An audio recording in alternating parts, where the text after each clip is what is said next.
Before the first sunrise, and amongst the first breath of the human soul, there was a moment that shook the heavens.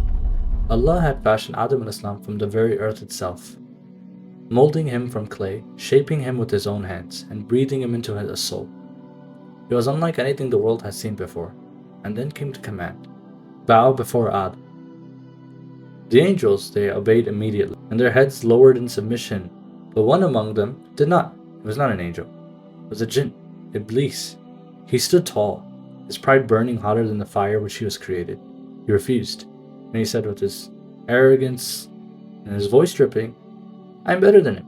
He made me from fire and made him from clay. That single moment, subhanAllah, changed everything. Iblis then was cast out of paradise, disgraced and humiliated. But he didn't leave quietly. He had venom in his heart, and he made a promise. He said, Ya Rabb, because you have sent me astray, I will wait for them on your straight path. I will come at them from in front, from behind, from their right, and from their left. And you will find most of them ungrateful. Now Iblis was waiting. He knew Adam al-Islam and his wife, they were living in this perfect harmony, right? They were living in a garden in perfect harmony. They had everything that they needed. They were being provided for, and they were happy. But he knew one thing, and this is what he was going to use against them. There was one tree that was forbidden. And now his mission was what? To get them to eat from that tree. He whispered to them. He went up to them. He started whispering to them. He said, hey, why has your Lord forbidden this tree? Is it because if you eat from it, you will become like angels? Or maybe you will live forever? He used his master manipulation that he could. And he was trying to be sincere to them too. He said, I'm just trying to be sincere. I just want to make sure I'm looking out for you. I just don't want you to feel left out of everything. I want to make sure that you know everything before you do everything. And he said, just take a bite. It won't hurt you. Your Lord will forgive you. So they took a bite.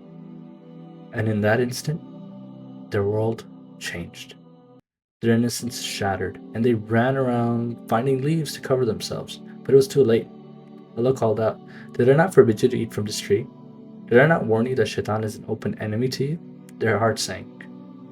And then, subhanAllah, Allah called and told them, He said, go down to the earth, all of you. There you will live, and there you will die, and from it you will be raised again. When then they went to the world, Adam al-Islam was taught the words of repentance from his Lord. And Adam al-Islam repented, and he knew he wronged himself. He knew that what he did was not the right thing to do. And Iblis, that just fueled his ego even more. Now he knew that his mission doubled down, and now he needs to mislead everybody. There's also some wisdom that we can expand upon when it comes down to the gathering where Adam and Islam was and the angels were. So all the angels were in front of Adam and Islam, right? And Allah instructed all the angels to bow down. They did, except Iblis. He was left standing. Why? Had Allah willed, He could have destroyed Iblis right then and there, but He didn't.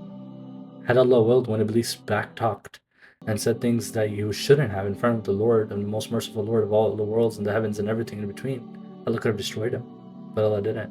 Why is it that He kept him standing there? It's very simple. The answer is so simple.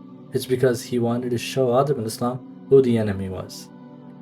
If I told you there's 100 people, out of these 100 people, 99 of them are your friends, except one. The best way to figure out who that one friend isn't is very simple. Ask the 99 friends to sit down. When they sit down, that one friend who isn't a friend, they'll be left remaining standing. So you would know that that person is the one who wishes you ill. So Shaitan was in the same situation.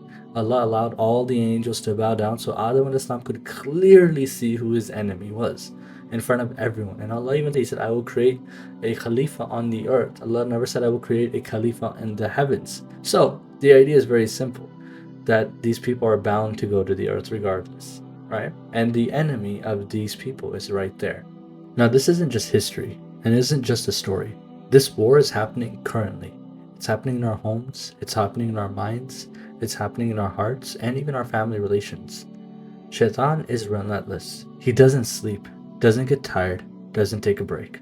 He's working every second to lead us astray, to divide us, to make us forget who we are and why we are here, There's a famous narration that the Prophet Muhammad, may peace and blessings be upon him, said that Iblis places his throne upon water.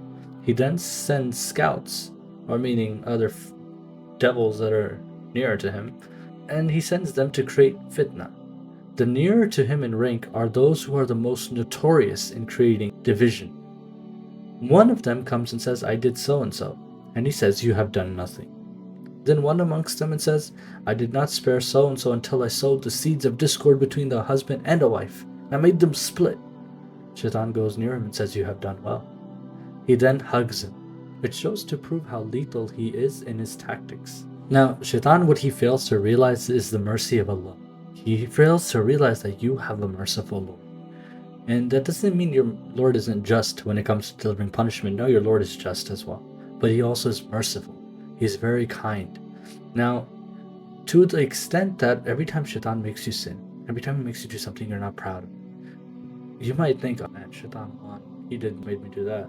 Man, I'm not winning here. But you forget to realize one thing. The angel on the left-hand side who records sin holds up his pen and refrains from writing down for 6 hours after a Muslim commits a sin. If the person regrets it and asks Allah for forgiveness, he casts it aside, doesn't write it down. Otherwise, it's written down as a one bad deed. However, if in the event that a person does something good, it's written as either one good deed or to a multitude of hundreds of a good deed. And the reward is with Allah. But the idea is that your Lord is kind and merciful, and that He loves to forgive you no matter how much time you sin. And Shaitan can drag you into sin as much as he wants, as much as he thinks he's going to get you down into the hole. But at the end of the day, you have to understand that your Lord is out there that will get you out of it. And your Lord loves you more, and He will protect you more. And they have no power.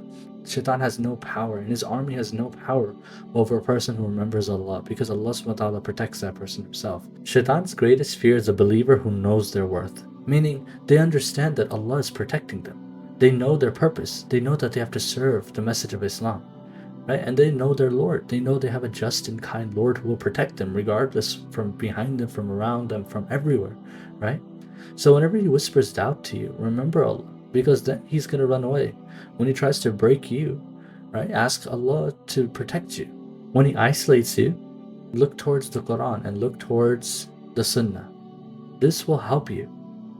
This will be that compass and that guiding light for you. And when he tells you that you're too far gone, in this moment, run back to Allah as fast as you can. Because how far can you be from Allah? No, you can't be. He's closer to you than your own jugular vein. So He's closer to you. So how could you be far from Him? And Allah's mercy is infinite. The war started well before you were born, but how it ends depends on how much you're willing to go for the sake of Allah. And as long as you stand with Allah, you'll never stand alone.